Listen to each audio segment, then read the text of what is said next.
Hey guys, GDC is this week. It's the Game Developers Conference here in the United States. And it isn't a huge week for consumer-based gaming news, but it definitely gives you an idea of where things are going. And in recent years, the GDC has really become a nice bridge between the people that make the games and the people that consume the games, and kind of bring them together in this sort of open discussion. And the big focus I'm seeing this year is going to be on virtual reality. That's obvious. Oculus Rift has been a thing for a couple of years now. Project Morpheus is right around the corner. In fact, there's a 4-hour event taking place this week at GDC where they talk more about it. And I sincerely hope that it's going to be announced as a release date.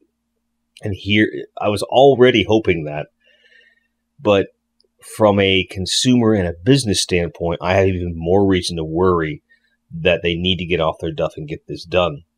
And that's Valve. They just released information that they are coming out with a new virtual reality device this year. Like, they've been that secretive about it. And it's a pretty cool looking device. It's relatively small. It looks like it'd be relatively comfortable. There are a few caveats with it that I'm not a huge fan of.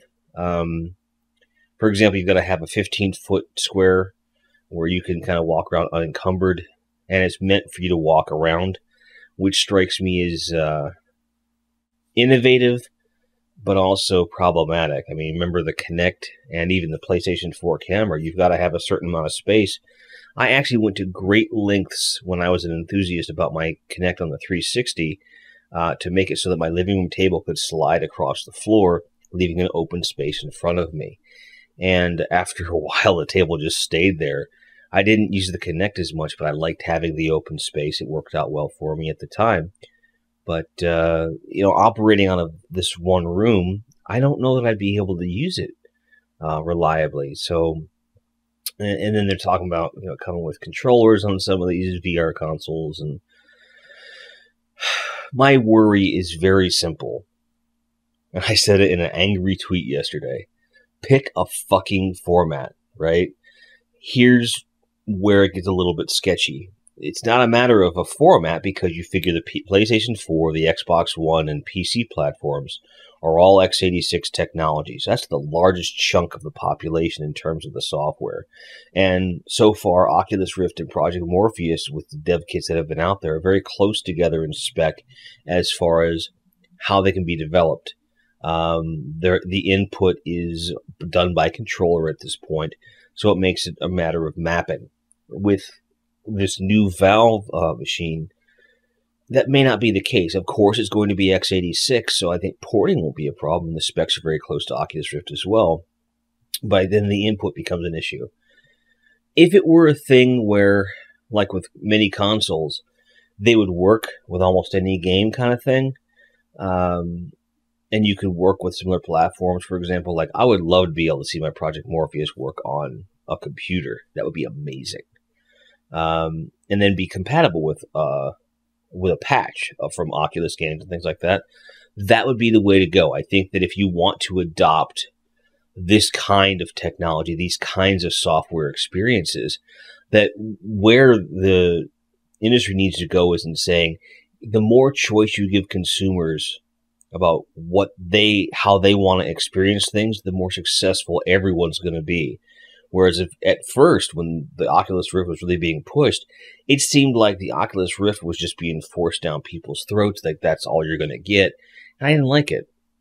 I like the idea of competition. I like the idea that we may be in a world where you have different options, and that they may be able to take various games and so forth. But the way things are looking between mobile VR headsets from Samsung, and then this other headset from Valve, and then Project Morpheus and Oculus Rift, imagine a video game console war where there was 5 to 7 consoles out there. I remember days like that. They weren't good. That's when 3D gaming first became a thing, with Dreamcast, PlayStation, Sega Saturn, Sega Dreamcast, N64, the list goes on. 3DO, Real Player, it just got ridiculous. It got absolutely ridiculous. And I'm fearful that the same thing's going to be happening here. And I'm also hopeful that GDC this year is going to kind of shed some light on a couple of these hardware developers as far as Oculus Rift and Project Morpheus kind of solidifying their place in the market, and hopefully everyone working together on moving that part of the industry forward. Because I do see traditional controller-based console gaming and controller-based PC gaming moving side by side with virtual reality, two separate types of experiences. On a long enough timeline, the virtual reality is going to be where it's at. For right now, I don't see that happening. It's not going to take over. It's another way to experience things, just like the handheld market. So then you've got 3 ways to get experiences, and that's great. Not even counting mobile. This is an expansion of the industry, and the industry needs to take what it's learned so far and apply it to virtual reality in order to be successful. And I'll be watching GDC with bated breath. What do you guys think? Do you care about virtual reality? If you do you have a specific piece of hardware that you're championing? Or are you like me where you're hoping everyone succeeds and then there's just more choice in the marketplace? Tell me below. Keep an eye on GDC. If there's a subject that you think I need to be talking about or you're curious what my opinion is, tweet me at Grindhead Jim. Leave me a comment below. Follow me on Facebook. Whatever. There's a million ways to get a hold of me. So thanks for watching. Thanks for subscribing. Thanks for being part of the community. Thanks for staying virtual. And as always, keep on grinding. Cheers.